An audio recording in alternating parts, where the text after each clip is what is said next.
صباح الورد والياسمين حبايب قلبي، اشتقت لكم كتير كتير. بلشت لكم مثل ما أنا بحب بلش لما يكون عندي معجنات رواق وهدى وبال فاضي. هيك كل ما تعملوا الشغلة بحب وبفرح بتطلع معكم أطيب وأنجح. اليوم بدي أعمل لهم معجنات بيتزا. طالبين مني البنات بيتزا، بتعرفوا عم بيصوموا والله يبارك، اللهم صل على النبي. بحب إني فرحهم باللي هن بدهم إياه.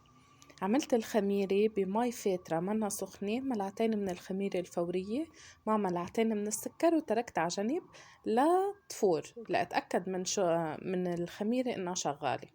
هون عندي 2 كيلو من الطحين متعدد الاستعمالات. نزلت عليه ب4 ملاعق من الحليب البودرة، وحطيت ملعقة من الملح، وعم حط ملعقة ونص من البيكنج باودر، حتى ملعقة وربع فيكم تقولوا من البيكنج باودر.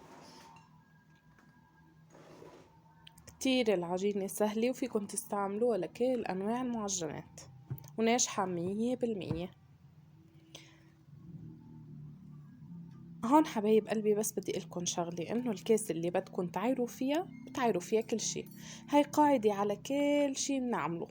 العيار بده يكون بنفس الكاسة لكل شي. ما تعايروا الزيت بشي، المي بشي، الطحين بشي، لا، بتختلف معكم وبتنتزع الطبخة كلها. خلوا عياركم بكاسة وحدة. نرجع نقول شو حطينا للطحين.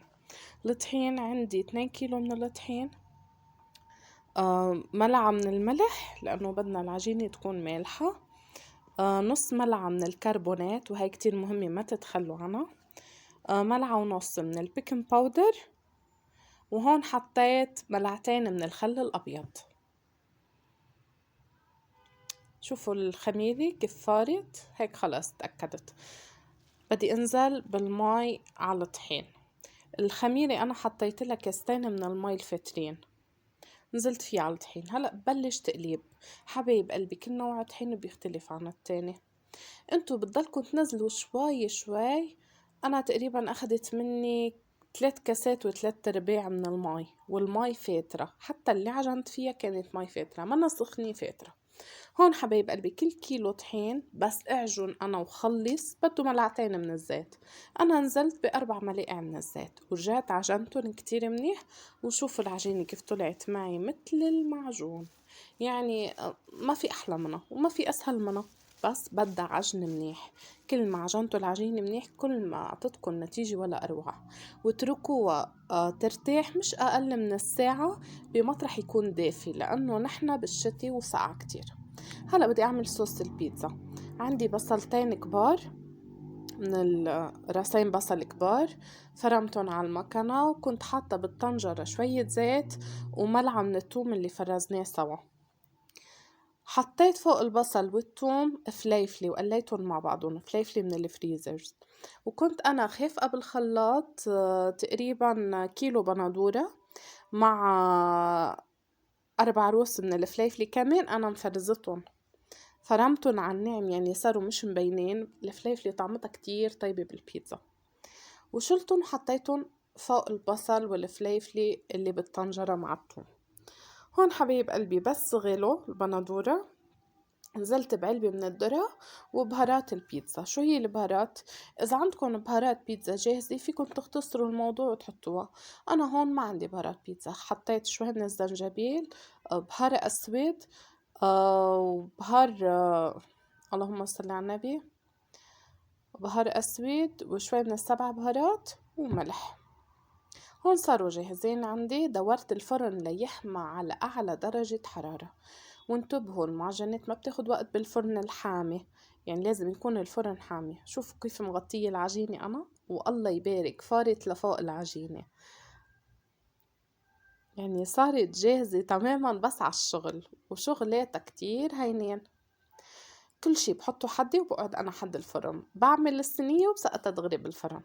هلأ هون بدي ادهن الصواني بشوي من الزيت، ومديت العجينة وبرجع بحطها دغري بالصينية. رققوا العجينة تطلع كتير طيبة معكم.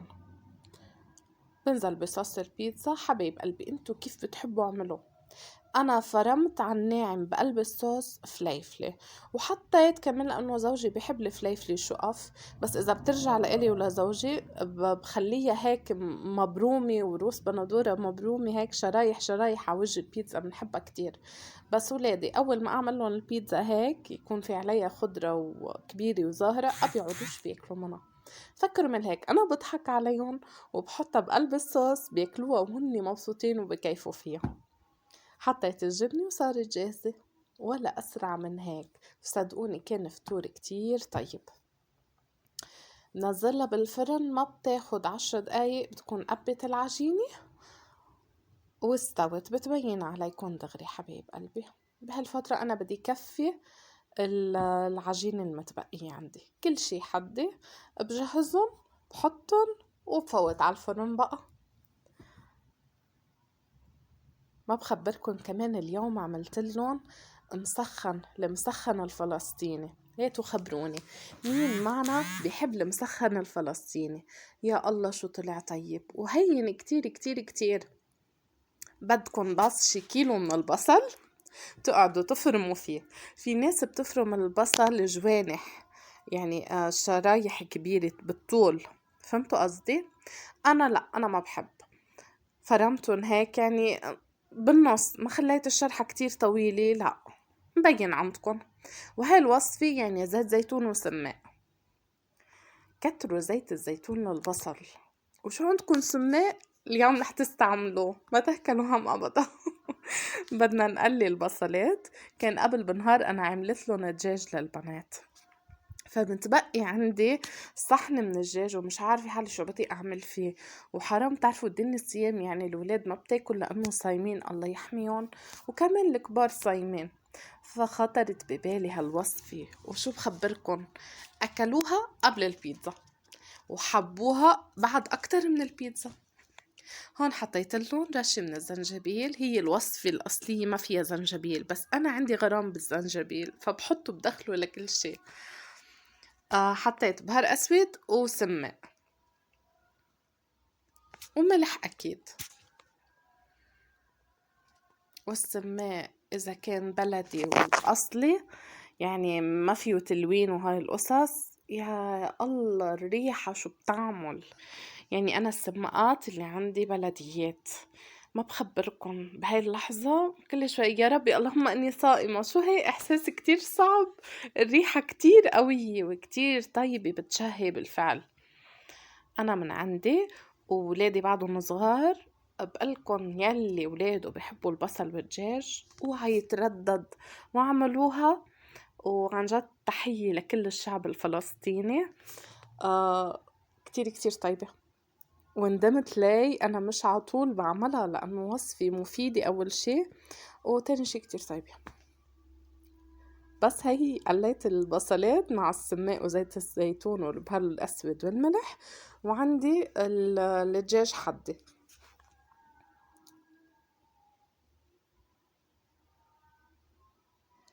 سريعة كتير، ما بتاخد وقت، مش انه بتاكل وهمة او بدها مدري كم طنجرة ومدري كم شغلة، لا لا لا لا ابدا. يعني كل شغلي بهالتقلية خلصناها خلصت القصة. وصلتوا لهون. بدي اقلكن اني بحبكن كتير كتير كتير. ما قدرت اقلكن اياها باول فيديو، واللي وصل معي لهيدي دقيقة بالفيديو عملتوا لايك ولا بعد؟ يلا اعملوا لي لايك واكتبوا لي كومنت حلو مثل قلوبكم الطيبة اللي بتجنن. وبدي اقلكم 100 اهلا وسهلا بكل حدا عم يدخل جديد على قناتنا. بحبكم كلكم سوا. ما تنسوا تفعلوا جرس التنبيهات ليوصلكم مني كل جديد، وحطوا لي لايك وكومنت حلو. وهون عم بنزل بدبس الرمان. دبس الرمان دنيا تاني. لخبركن شغلة، حطيت تقريبا قدر 4 ملاعق من دبس الرمان بهالوصفة. أنا عاملة صوص لطحيني مع اللبن والحامض طيبة، بس أنا بنصحكم لأني أنا حطيت لهم صوص لطحيني واللبن، وأنا أحمر رول مسخن وغطسه بدبس الرمان. يا الله يودي الطعم على مطرح تاني خالص. فالنصيحة يلي بيحب دبس الرمان مثلي، غطسوا رول مسخن بدبس الرمان. بتطلع كتير كتير كتير طيبة. هون قلبتن حبايب قلبي وصارت جاهزة معي. شو بدي أعمل؟ بدي أعمل خليط طحين والمي. ملعقتين من الطحين عليهم تقريبا 3 ملاعق من المي، بخلطن كتير منيح وبقعد. عندي خبز الصاج، نحنا منقوله خبز الصاج عنا بلبنان، الخبز اللي رقيقة كتير اللي بيعملوه على الصاجة. بدي جيبهم بقطعهم مثل كأنه برك، عندي مثل عجينة السمبوسك. هلأ رح يبين عندكم، يعني مثلثات لازم يكونوا. بدي أقطعهم ومثل ما معودين علي كل شي بكون حدي، بس أقعد لأعمل الوصفة كرمال لا بدي عيط لحدا يجيب لي ولا رح أقوم جيب أنا كمان. خلص قعدت ضلني كل شي حوالي وأنا قاعدة. شفتوا كيف قطعتهم حبايب قلبي؟ مثل كأني جايبة عجينة للسمبوسك جاهزة، هيك مثلثات بالطول.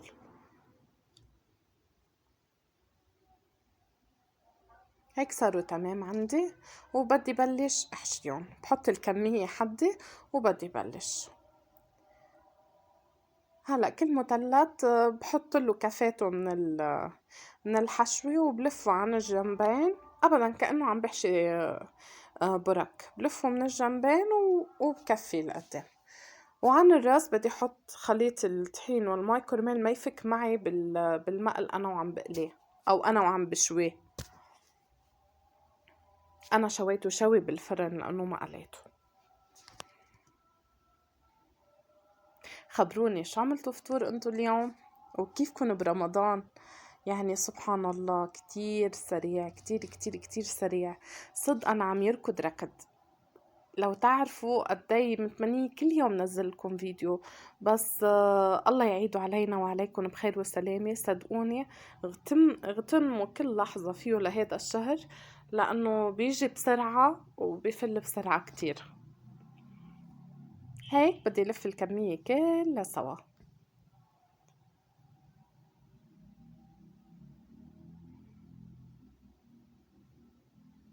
ايه بس الرأس بحط عليه شوي من الخليط الطحين والمي كرمال اتأكد انه ما رح يفتح.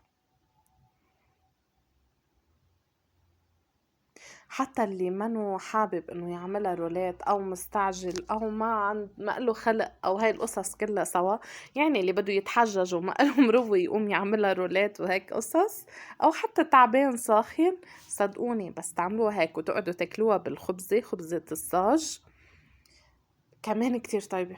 بكل الحالات كتير كتير طيبة. يعني أنا أكيد أكيد أكيد إني مش آخر مرة رح أعملها، بالعكس بدي أعملها كتير لقدام. هون عم بعمل الصوص. عندي جنطاس من اللبن الرايب عراية إخواتنا المصريين. منزل عليه ملعقة من الطحينة وعصرة من الليمون وشوية ملح أكيد، وبخلط بخلط بخلط بخلط. خلص الصوص صارت جاهزة. بس اسمعوا من ملاك وغطسوا رولات المسخن بدبس الرمان. يعني يلي بحب اللبن كمان طيبة، هي مش انه مش طيبة، إيه بس دبس الرمان أطيب. خليكن معي ردوا علي، دبس الرمان أطيب. يلا اللي بيعملها يكتب لي بالكومنتات يا ترى عملتوها كيف طلعت، حبيتوها، اي صوص حبيتوا معها اكتر. هيدا اللبن اللهم صل على النبي انا اللي عملته. ان شاء الله اني بدي شارك الوصفة معكم كمان كيف بروي باللبن بالبيت. هون كنت خلصت الكمية كلها، الله يبارك عملوا كمية محرزة، يعني مش انه شوي حبتين 3 لا. شوفوا فيكن بهالمرحلة تعبون بأكياس وتحطون بالفريزر، يعني مش بالضرورة انه تعملوا كلهم تعملوهم نفس النهار. هون زيت الزيتون رفيقنا بهالوصفة. مديت الصينية بزيت الزيتون ورجعت حطيت الرولات عليها، والفرن حامي مثل ما قلنا، ما نفوتهم على فرن بارد، الفرن حامي مثل النار. ما بياخدوا 5 دقايق. شفتوا كيف عم ببرم الرول بالزيت كرمال اتأكد انه من كل جوانب اخدت حقها من الزيت.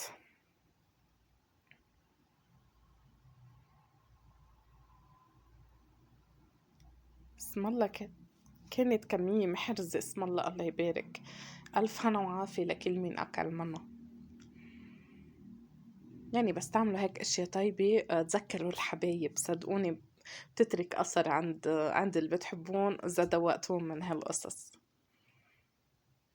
وكمان يلي مش مجرب قبل بمرة، يعني ليكني أنا أول مرة بعمل مسخن فلسطيني، وكمان يمكن بعد اتعلم لقدام تركات فيها لهي الوصفة أنا فاتتني أو ما عملتها مثل ما هي الوصفة الأصلية 100%. إخواتنا الفلسطينية يلي عم بيتابعوني يكتبوا لي بالكومنت إذا بيعرفوا إنه في شي راح مني من هالوصفة، في شي عملته ناقص أو زايد، خبروني لشوف كيف انتو بتعملوها، لأني أنا كتير كتير حبيتها. وخبروني كمان شو عم تعملوا بالفطور.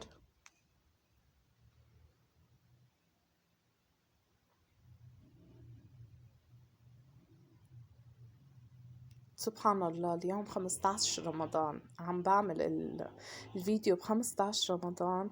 إن شاء الله يا رب ينعاد عليكم وعلى الجميع. بتحسوا إنه الأيام عم بتطير، مش عم تركض، عم بتطير. شوفوا هان طلعت بس لو بسمعكم القرشة، ما بخبركم قرشة الخبز هو ومشوي بالفرن شي رائع. ورشيت عليهم سماق والصوصات حدهم. هون كنت طلعتهم خلص، كان بلش يقرأ قرآن. يعني مثل ما بيقولوا عنا مثل لبناني، من الغلوة للكلوة، يعني منشيل الأكل هو عم يغلي مناكله دغري. هاي أحلى لحظة عن ست البيت، إنه خلص منشيل ومنقدم دغري، لا رح نسخن ولا نقعد نتركه يبرد. المنظر لحاله دنيا تانية. والبيتزا هان حبايب قلبي كمان كانت خلصت. أكيد حوايج السفرة الرمضانية، فتوش، بطاطا مقلية، شوربة، هاو القصص كل يوم الحمد لله، الله يديم علينا النعمة، كل يوم موجودين. بس الطبق الرئيسي هو المسخن والبيتزا. وهون ما شو بخبركن، والوضع كان عم صور وماني مصدقة، خلص بدي أقعد. بدي بس ورجيكم العجينة قدي طرية. شوفوا العجينة، شوفوا رقية العجينة، مثل البسكوتة من تحت شقرة وبتجنن، وطرية كتير. شفتوا كيف هي؟ عم ورجيكم قدي طرية وبعدها طالعة من الفرن.